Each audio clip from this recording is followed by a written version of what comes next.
Problem: I don't know how to calculate if an item is profitable for resale. Solution: learning business mathematical basics is necessary for profitability. Damien here with Resolutions, a channel dedicated to giving you real solutions without having you sit through long videos filled with nonsense. Let's get to it. In this video, I will explain 3 major factors to consider when investing in a new product for resale. These 3 factors can be used if you thrift stores, buy from garage sales, engage in retail arbitrage, sell antiques, and even for private label. Pretty much they work for everything. So why do you need to know these 3 factors before you can start making money? Allow me to explain. It always trips me out how little some people know about the financials in their business. To this day, I even see 6-figure veterans get confused when I ask about profit margins, ROI, etc. It's just crazy. You don't want to be that person that keeps buying and buying, yet you're always broke. Your business is constantly struggling to be profitable. You continue to stress yourself beyond your limit, forcing the question, why is this happening? How come I see other people swimming in profit and I'm always behind? The quick answer to that could be that you are choosing the wrong products to sell. The 3 major factors that I'm about to show you will prove to be essential in your profitability. They are necessary and should never be overlooked, no matter how lucrative an item may seem on its face. Also, if you stay until the end of the video, I will throw in a bonus which helps you determine what discount, if any, you can provide to gain more volume without having a serious impact on your profitability. There will be some math involved, yes, but don't be scared. I will provide the mathematical formulas needed for every single calculation I show you. The easy to follow formulas will be on screen so you can screen capture, or if you want to make it easier on yourself, you can visit resolutions.com and download them there. If the info is helpful, consider subscribing to the channel and also subscribing to the newsletter on the resolutions.com site for the latest. Let's begin. The number 1 and most important factor when choosing a new product is gross profit and gross profit margin. The latter is similar to gross profit, but is expressed as a percentage. According to the Merriam-Webster dictionary, profit margin refers to the difference between the cost of buying or making something and the price at which it is sold. Let's take a look at an example, but before I do that, let me give you a pro tip. I use 15% in fees when I calculate because it covers almost all categories to include promoted listings. In my case, it's usually less than that, but 15% gives a good buffer. For Amazon, it's way higher because they are picking your product from a shelf, but today we will only focus on eBay. Example, you bought a Lego set that cost you $20. You then sell the Lego set for $80. Your fees are 15% of the total price sold. What is your gross profit? After you do the math, it turns out to be $48. Don't believe me? Let me show the work. Take a look at the formula on screen. Total product revenue minus total cost of goods minus fees equals gross profit. In this case, it would be $80, which you receive from the Lego set, minus $12 for fees, which is 15%, minus $20 cost of goods. What's left? $48. Now let's turn that into a percentage, which is called profit margin. Formula is as follows. Gross profit divided by revenue of items sold times 100 equals gross profit margin.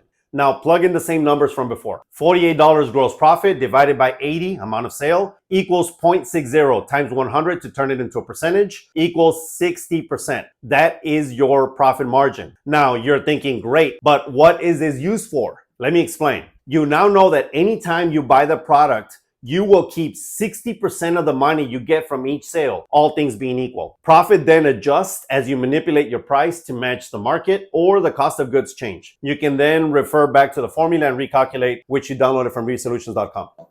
Number 2 factor to consider when choosing a new product for resale is ROI, or return on investment. This will tell you how much actual money you will get back in profit for each dollar invested. Let's use the example from before to calculate our ROI.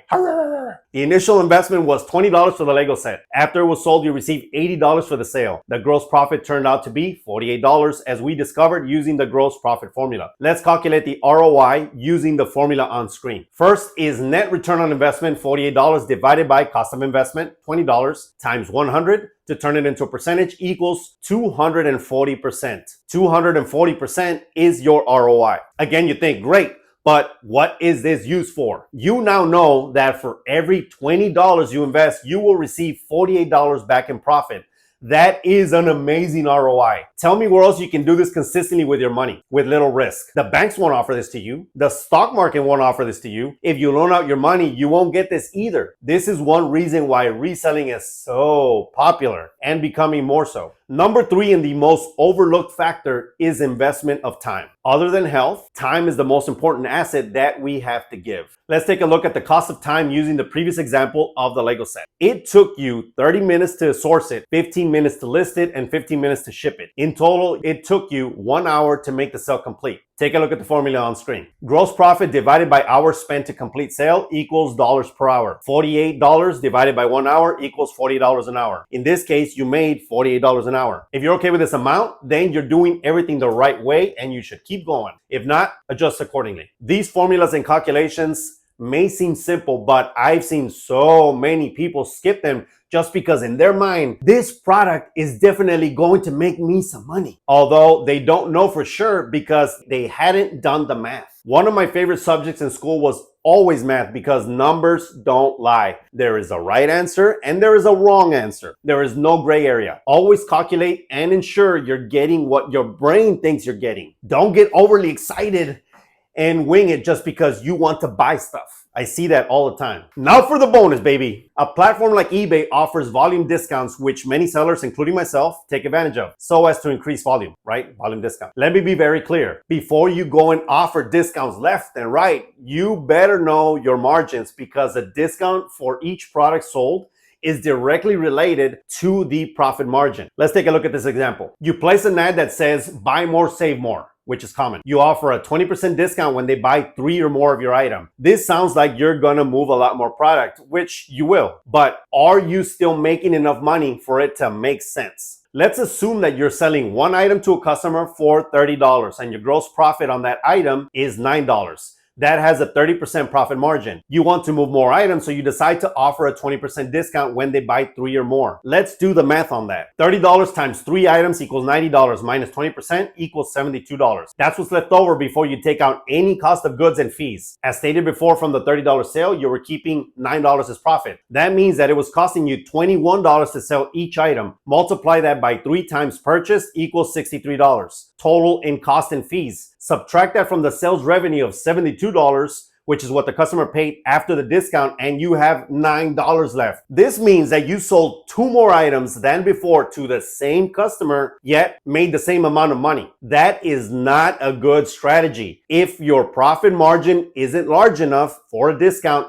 don't offer one. Like I said before, discounts directly correlate with the gross profit margin. Since you had a 30% profit margin and you offered a 20% discount, you're only making 10% of each item. So be very careful. And yes, I know you will save money on shipping, etc., but you should still calculate using this method as a general rule. One of the only times that this makes sense is when you are overstocked on something, whatever item, right? And you just need to move that product no matter the outcome. Then go out. The 3 major factors I just showed you have to be on the forefront of your mind every single time you want to purchase a new product to sell. Following these simple rules and calculations will help you become more profitable in your business. Being aware of your margins so as to understand how much discount you can offer on any given product is also a money-saving tip you should employ. Let me know in the comments if this makes sense, or if I turned your brain into a pretzel by doing so many calculations, or if you use different calculations when you're buying product. And there you have it. Resolutions gives you real solutions. Now get to it and have the best day. Come on.